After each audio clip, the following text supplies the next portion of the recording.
കളമൊരുങ്ങി. പാർട്ടിയുടെ ഉരുക്കുകോട്ടയായ കൊല്ലം തിരിച്ചുപിടിക്കാനൊരുങ്ങി CPM. നോക്കാം വിശദമായി.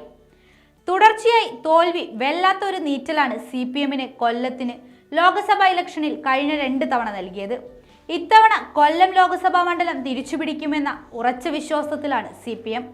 എന്നാൽ പാർട്ടിയെ തുടരെ പരാജയപ്പെടുത്തിയത് പാർട്ടി വിട്ട് UDFൽ ചേക്കേറിയ RSP നേതാവ് പ്രേമചന്ദ്രൻ ആണെന്നുള്ളതാണ് CPMനെ ഏറെ വേദനിപ്പിക്കുന്നത്. മുഖ്യമന്ത്രി പോലും പ്രേമചന്ദ്രനെ എന്നും ശത്രുപക്ഷത്താണ് കാണുന്നത്. 10 വർഷങ്ങൾക്ക് മുമ്പ് CPMനെ ചതിച്ച് UDFനൊപ്പം ചേരുമ്പോൾ പ്രേമചന്ദ്രന് നേട്ടം കൊല്ലത്ത് MP സ്ഥാനം തന്നെയായിരുന്നു. അതിനുവേണ്ടി തന്നെയാണ് ഷിബു ബേബി ജോൺ വിളിച്ചപ്പോൾ അദ്ദേഹം പാർട്ടി വിട്ട് UDFൽ ചേർന്നതും.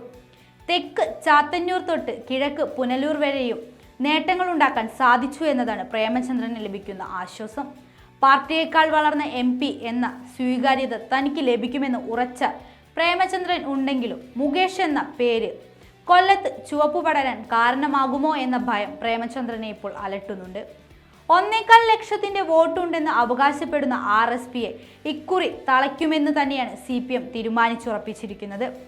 ഭൂരിപക്ഷ ഹിന്ദു വോട്ടുകളും ന്യൂനപക്ഷ വോട്ടുകളും ക്രിസ്ത്യൻ മുസ്ലിം വോട്ടുകളും ഇക്കുറി CPMനെ തിരിച്ചുപിടിക്കുമെന്ന വിശ്വാസം പ്രേമചന്ദ്രന് ഇത്തവണ ഉറക്കം കെടുത്തുന്നുണ്ട്. ചവറ, കുണ്ടറ, ഇരവിപുരം, കൊല്ലം എന്നീ 4 മണ്ഡലങ്ങളിലാണ് CPM ഇക്കുറി നോട്ടമിടുന്നത്. ഈ മണ്ഡലങ്ങളിലാണ് പ്രേമചന്ദ്രൻ ആധിപത്യം പുലർത്തുന്നതും.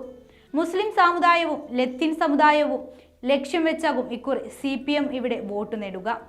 കിഴക്കൻ മേഖലകളിലെ തോട്ടം തൊഴിലാളികളും കൊട്ടാരക്കരയിലെ കശുവണ്ടി തൊഴിലാളികളുടെയും ഇപ്പുറത്ത് നീണ്ടകര മത്സ്യത്തൊഴിലാളികളുടെയും പ്രശ്നങ്ങൾ പഠിക്കാനും പരിഹാരം കണ്ടെത്താനും CPMന് ഏറെക്കുറെ സാധിച്ചിട്ടുണ്ട്. ഇവരുടെ വേതന പ്രശ്നമാണെങ്കിലും മക്കളുടെ വിദ്യാഭ്യാസമാണെങ്കിലും വീട്, കുടിവെള്ളം തുടങ്ങി എന്ത് ആവശ്യങ്ങൾക്കും ഒപ്പം നിൽക്കാൻ CPM പ്രവർത്തകർ ഒട്ടും അമാന്തിക്കില്ല എന്നതും ഇവർക്ക് നൽകുന്ന ആശ്വാസം ഇരട്ടിയാകുന്നു. ഇക്കുറി പ്രേമചന്ദ്രന്റെ കോട്ട തിളച്ചുരുകി നിലം പതിക്കുമെന്ന് തന്നെയാണ് CPM വിശ്വസിക്കുന്നത്. മാത്രമല്ല പ്രേമചന്ദ്രനോട് BJP കൊല്ലം മണ്ഡലത്തിൽ കാണിക്കുന്ന അനുഭാവവും CPMന് അറിയാം. പ്രേമചന്ദ്രനെതിരെ നല്ലൊരു സ്ഥാനാർത്ഥിയെ BJP ഇതുവരെ രംഗത്തിറക്കാത്തതും CPM ഇക്കുറി നോട്ടമിടുന്നുണ്ട്. മോദിയോടൊപ്പമുള്ള വിരുന്നിന് ശേഷം BJPക്കാർക്കും പ്രേമചന്ദ്രനോട് ഇപ്പോൾ സ്നേഹം തോന്നി തുടങ്ങിയിട്ടുണ്ട്. ഇക്കുറി ചിട്ടയായ തെരഞ്ഞെടുപ്പ് പ്രവർത്തനങ്ങളിലൂടെ 10 മടങ്ങ് ശക്തിയിൽ കൊല്ലം മണ്ഡലത്തിൽ ഉൾപ്പെടുന്ന ചവറ, പുനലൂർ, കുണ്ടറ, ചടയമംഗലം, കൊല്ലം, ഇരവിപുരം, ചാത്തന്നൂർ എന്നിവിടങ്ങളിൽ CPM സ്ഥാനാർത്ഥി M. മുകേഷ് വ്യക്തമായ ആധിപത്യം പുലർത്തി മുന്നേറി ജയിക്കുമെന്ന് ഉറച്ചു വിശ്വസിക്കാം. നാട്ടിലെങ്ങും വോട്ടായി CPM മാറുമെന്ന പ്രവചനം ബലിക്കുമെന്ന വിശ്വാസത്തിൽ തന്നെയാണ് സ്ഥാനാർത്ഥി M. മുകേഷ് ജനങ്ങൾക്ക് മുന്നിലെത്തുന്നത്.